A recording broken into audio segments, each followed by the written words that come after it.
Here's a common scenario: you need to do the same logical thing in multiple different ways depending on context. Load configuration from a file, but the file might be JSON, INI, YAML, or TOML. Parse it accordingly. Save it back in the same format. The naive approach is a series of if-else or switch statements. If format is JSON, use one parser. If INI, use another. This works for two formats. Add a third and the function grows. Add a fourth and it becomes unwieldy. Add a fifth from a plugin and you have to modify the core function.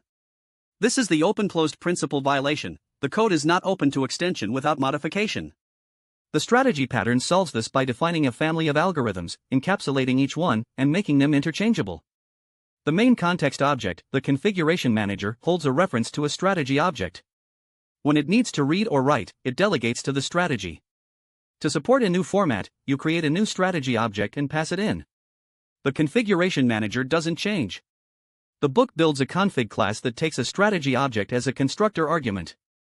The strategy has two methods, serialize and deserialize. The JSON strategy uses json.parse and json.stringify. The INI strategy uses a dedicated INI parser. You instantiate new config, JSON strategy, or new config, INI strategy. Everything else is identical. What makes this powerful is that the strategies are interchangeable and independently testable. You can test the JSON strategy in isolation. You can test the INI strategy in isolation. You can test the config class with a mock strategy that records what it receives. No coupling.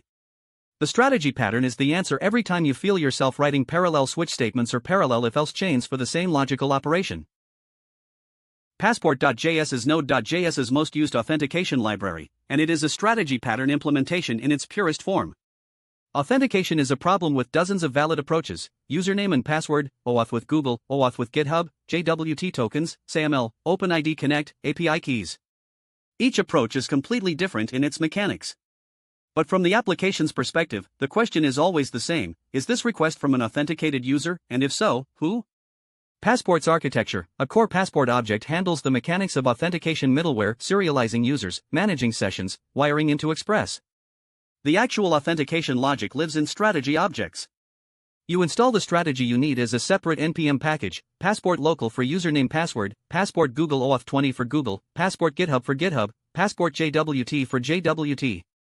Each strategy implements the same interface, a verify function that validates credentials and either calls done, null, user, on success, or done, null, false, on failure.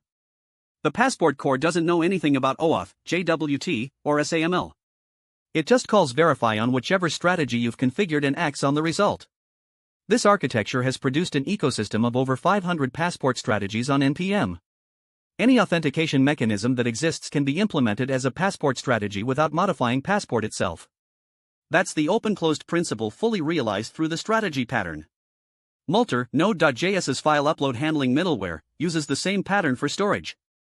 You can use Multer with disk storage, memory storage, or a cloud storage backend. Each is a different strategy passed to the Multer factory. Same upload handling logic, swappable storage mechanism. When you see a library that lets you configure how it does something by passing a strategy object, you're looking at this pattern. The state pattern is the strategy pattern's close relative, but with a crucial difference: the strategy is chosen once at construction time and stays fixed, while the state changes dynamically during the object's lifetime. An object using the state pattern has behavior that depends on its internal state, and the object transitions between states in response to events. Rather than writing if state == connected inside every method, which gets messy quickly, you use different strategy objects for each state and swap them out as transitions occur. The book demonstrates this with a Failsafe socket, a TCP socket wrapper that handles disconnections gracefully. When the socket is connected, calling write immediately sends data to the network. When the socket is disconnected, calling write buffers the data locally. When the socket reconnects, all buffered data is flushed. Two state objects, a connected state and a disconnected state. Each implements a write method with different behavior. The socket holds a reference to its current state. When the connection drops, the socket swaps its state reference to disconnected state. When it reconnects, it swaps back to connected state and flushes the buffer. From the application's perspective, they call write on the socket. They don't know and don't care whether the socket is currently connected or buffering. The state machine handles the complexity transparently. Notice the key distinction from strategy: the transitions happen inside the object, triggered by internal events. The strategy is external configuration, the state is internal bookkeeping. The failsafe socket doesn't ask you which state to use, it knows when it's connected and when it isn't, and manages the state transition itself. This is the state pattern, behavior changes with the object's lifecycle, managed internally.